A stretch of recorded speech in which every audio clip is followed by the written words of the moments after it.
Halo semuanya, berjumpa lagi dengan saya Agung Sumargo di channel YouTube Sekolah Baptis Cengkareng Indah.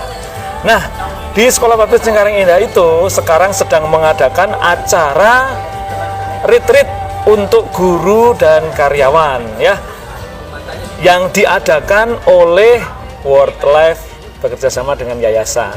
Nah, tema yang diambil adalah Learning from our Master Teacher. Supaya kami Tuhan pakai untuk menyatakan kuasa-Mu, menolong anak-anak yang Tuhan berikan kepada kami. Terima kasih Bapak. Dalam nama Yesus kami berdoa. Amin. Silakan duduk. Mungkin saya minta kesempatan. Terima kasih Ibu. Berbicara.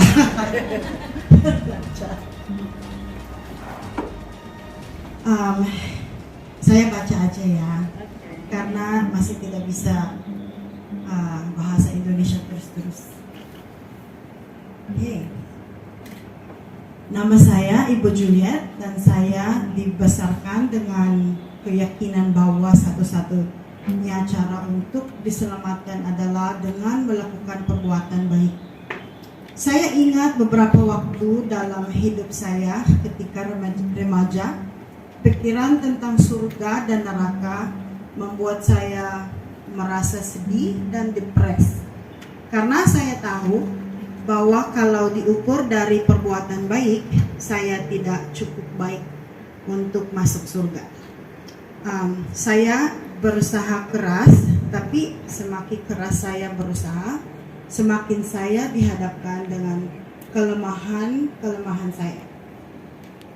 Pas selesai kuliah, teman saya membagikan Injil kepada saya. Terbuka dan suara Bapa terdengar berkata, "Engkaulah anakku yang kukasihi, kepada mula aku berkenan."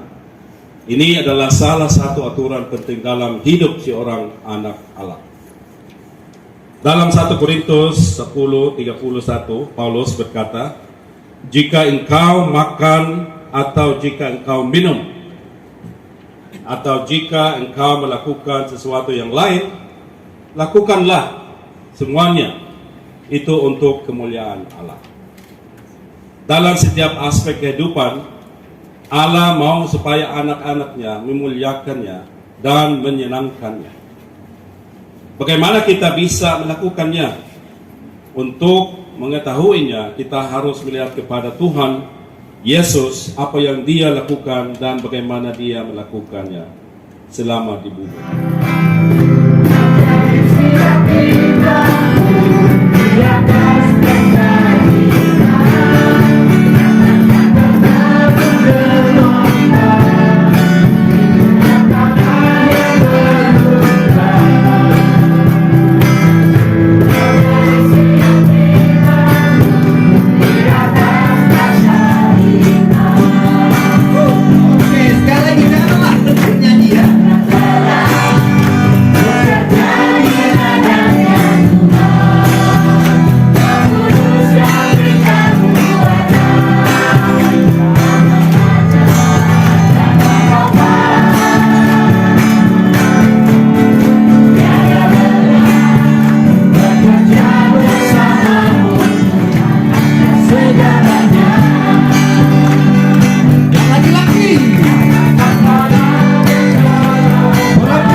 Jadi mereka juga tahu pengasuhan pendidikan anak nggak hanya secara akademik ya, tapi kayak sosial emosionalnya.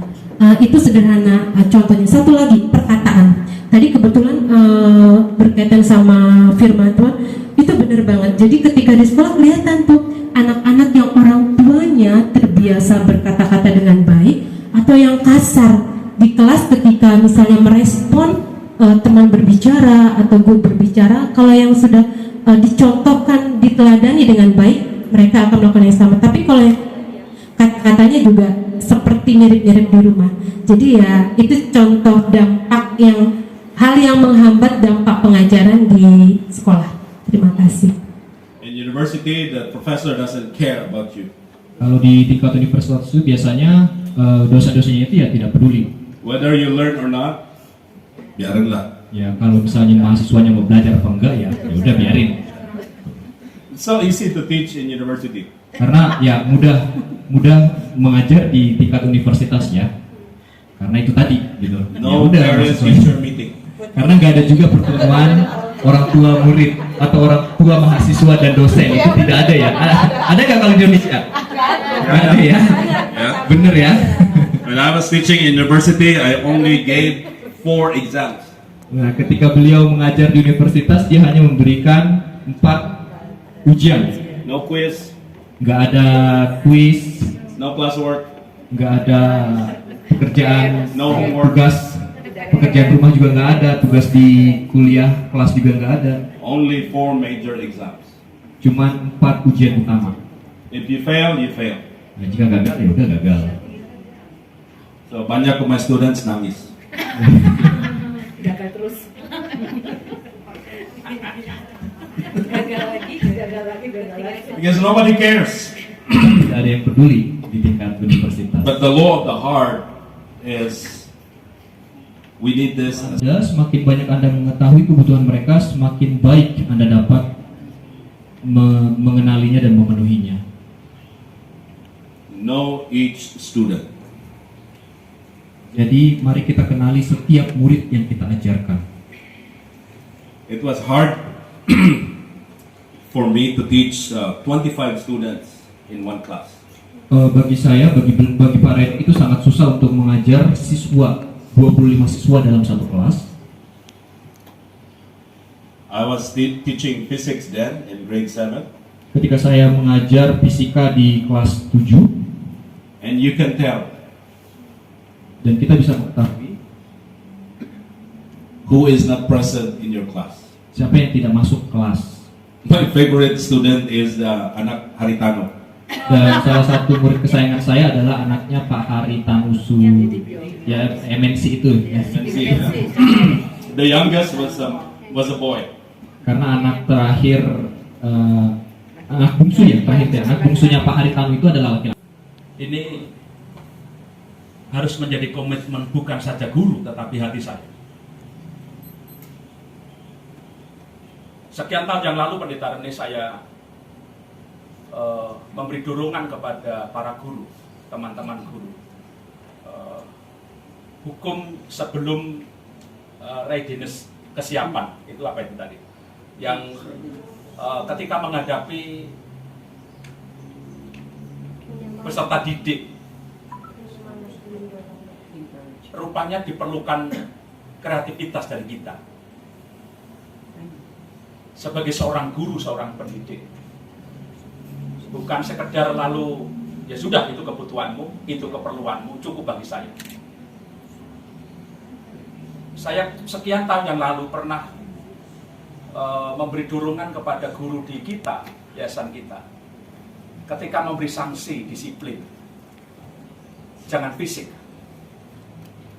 jangan dijemur, jangan dilempari kapur. Waktu itu masih pakai kapur. Kapur barus. Bukan, kapur. Nggak tahu, pendeta ini tahu nggak waktu itu. Kapur waktu itu kami masih pakai gunakan apa itu Pak? Iya. Ya, jangan dilempari dengan kapur, jangan dilempari dengan penghapus, bahkan sepatu Bapak Ibu guru jangan sampai melayang. Karena pernah. Zaman dulu, saya cerita zaman dulu. Ya, sekian tahun yang lalu. Dan itu perlu kreativitas. Bagaimana menghadapi, dalam tanda kutip, Pak Pebi tidak setuju bicara kenakalan anak, tetapi itu fakta. Saya memberi arahan kepada mereka dan mungkin sampai hari ini harapan saya masih dilakukan. Memberi disiplin dengan cara minta murid menulis 1 pasal atau 2 pasal ayat Alkitab dan membaca. Nggak tahu hari ini apakah itu masih dikerjakan. Seorang ahli dalam pengelompokan generasi merupakan kapanpun itu benar-benar dimulai, kita dapat dengan aman mengatakan bahwa kelompok ini masih muda dan tidak pernah menggunakan kehidupan tanpa teknologi. Kemudian generasi alfa. Nah, ini yang sering menjadi problematik sebagai orang tua hari ini. Kita sering mendengar orang tua pusing. Karena apa? Anaknya dari bangun tidur pegang handphone sampai tidur masih pegang handphone. In the Christian school, we believe there is God. Dan di sekolah Kristen kita itu percaya bahwa Tuhan itu Right. ada. That's why we pray always, Lord. We start with a prayer in school. We close in the prayer in school. Oleh karena itu kita memulai dengan doa, mulai dan mengakhiri dengan doa di dalam sekolah. Then this God Dan Allah ini, is apa? dan Allah ini adalah, Guess what is this God? coba tebak apa Allah ini? Huh? Holy. Okay. Kudus. Suci atau cuci? Suci. Kudus. Bukan cuci ya? Saya salah. Sometimes I put suci itu cuci. Si pastor, Pak Pendeta will cuci bajunya. Iya, ambil yang ini sabun. This God is holy. Allah ini adalah Allah yang kudus, Maha apa ini? Maha Kudus. Maha. Suci. Tapi yang propernya kudus ya. Maha kudus. He is holy, meaning he has no sin and cannot make any sin. Allah itu Maha Kudus, di mana artinya Allah itu tidak berdosa dan tidak bisa berbuat dosa. His love is holy. Kasihnya kudus. Because he is holy, he is also righteous. Karena dia kudus, oleh karena itu Allah itu benar. He is different from other gods. Dan dia berbeda dengan Allah-Allah atau dewa-dewa. Man wanted to be reconciled to God to pay for his sin. Agama. Jadi langkah pertama yang dilakukan manusia untuk kembali kepada Allah, yang mereka lakukan adalah membuat agama. All the ancient civilizations, you cannot see a civilization that is an atheist. Dari semua kebudayaan keberadaban yang dulu-dulu, kita ketahui hampir semua mempunyai agama masing-masing atau kepercayaan masing-masing, dan tidak ada yang tidak percaya Tuhan. You go to the Babylonian Empire, Jika kita pergi ke Babilonia, kerajaan Babilonia, you go to the Medes and Persian Empire, kita pergi ke kerajaan Persia, you go to the Greek Empire, kita pergi ke kerajaan Yunani atau bahasa Yunani, you go to the Roman Empire, atau kita pergi ke Kaisaran Romawi, they always have their God. mereka semua mempunyai Allah mereka sendiri. They believe in a certain God. Mereka percaya kepada Allah-Allah tertentu. Tapi the religion they have is different. Tapi agama yang mereka atau kepercayaan yang mereka punya itu berbeda. Fokusnya self. Karena mereka berfokus kepada diri sendiri. Many people will say, yeah, I have my religion, so why do I need Christ? Banyak orang yang mengatakan, saya sudah mempunyai kepercayaan saya sendiri, kenapa saya membutuhkan Kristus? Saya Mister sejak lahir, saya Kristen. Why should I receive Jesus Christ? Kenapa saya harus percaya atau menerima Tuhan Yesus Why do I need Kristus? to believe in Jesus Christ? Saya sudah Kristen. Kenapa harus saya percaya kepada Tuhan Yesus Kristus? Number 2, Yang kedua, okay. Miss Barbie said dia lulus dari Universitas Filipina. Saya nggak UI.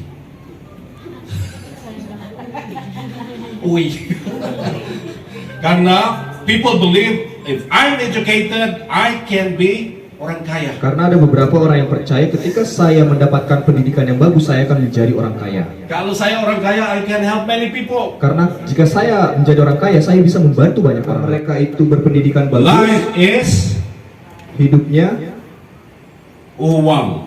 tentang uang. Kalau saya banyak uang, uang saku no problem. I will also give you. Kalau saya orang kaya, Saya juga akan memberikan uang saku jika Pak Rene kaya.